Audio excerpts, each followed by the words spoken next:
Egyptian civilization is a vast world of magical and mysterious tales, great accomplishments and exciting events. Sports for the ancient Egyptians were an essential part of daily life and an important component in their culture, professional as competitive competitions. The inscriptions on the walls of the temples bear witness that the kings and princes in ancient Egypt were attending the sporting competitions that were held on official holidays and occasions, and they honored the winners and gave them gifts and prizes.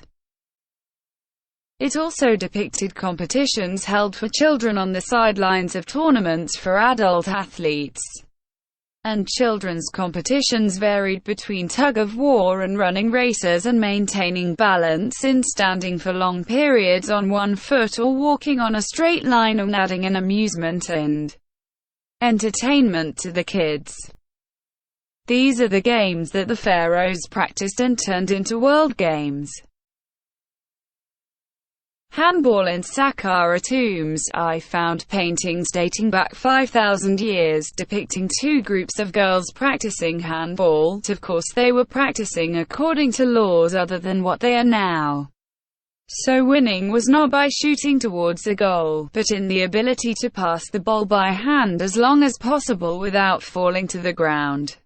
The ball, according to the inscriptions, was made of leather and stuffed with straw, and it was sometimes more difficult for each team player to carry another player on his shoulders and try to pass the ball between the players on the shoulders. Hockey. The ancient Egyptians practiced hockey, according to the inscriptions found in the tombs of Bani Hassan in Minya. One is dyed in color and forms a semicircle. Archery. Bow and arrow. Apart from the fact that the bow and arrow are a weapon in most ancient civilizations, including the Pharaonic civilization, the Egyptians practiced archery with bow and arrow and held competitions in it, and were one of the most important sports for youth and young people, to prepare archers for the Egyptian armies to protect their lands. Even the announcement of one of the archery competitions by bow and arrow held in the 21st century BC, in which a painting by Amenhotep II was found holding his bow, and in front of him a shooting target hit him with precision with 4 arrows, and he announced a huge prize for those who break his achievement in the sport of shooting. Swimming. Other than being a fun pastime wherever you find water, organizing swimming competitions was one of the sporting activities practiced by the pharaohs in the Nile or the lakes. Javelin. Because of this skill linked to hunting, which was one of the food sources in Pharaonic Egypt, this sport was very popular in Egypt among young people, and competitions were held for it to show skill and strength, and the pharaoh's kings rewarded prizes for the winners in it. It is now one of the famous Olympic athletics. Equestrian. Horse riding. The pharaohs looked at equestrian sports with interest and directed care of the riders and their horses, given the importance of the riders in armies in the first place, and respect for the noble sport and its practitioners.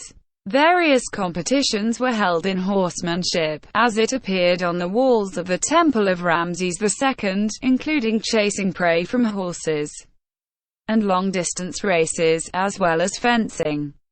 Weightlifting. Although the practice of this sport is different from its current counterpart, the law of the game is still identical to the sport of weightlifting practiced by the pharaohs. The player would bend and raise a bag filled with sand with one hand and keep it for a short time in an upright position, for which points would be calculated.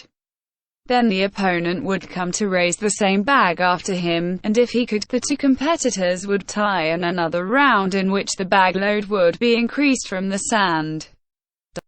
Rowing. She was practicing in the same way as rowing now, a team made up of a number of strong forearms players holding paddles, and a leader of the group held the rudder and directed him with chance as soon as the paddles touched the water, which increases the speed of sailing. And the competition is held between two boats for an agreed and specific distance. High jump. It is one of the athletics currently, and it was one of the well-known recreational and skill sports in ancient Egypt. Fencing, an ancient Egyptian game, now similar to the game of the sheesh weapon, and it has the same importance of sports that the state sought to gain sufficient popularity to prepare fighters. From Luxor. Thank you for listening. I hope everyone subscribes to the channel and activates the bell button to receive all new and meaningful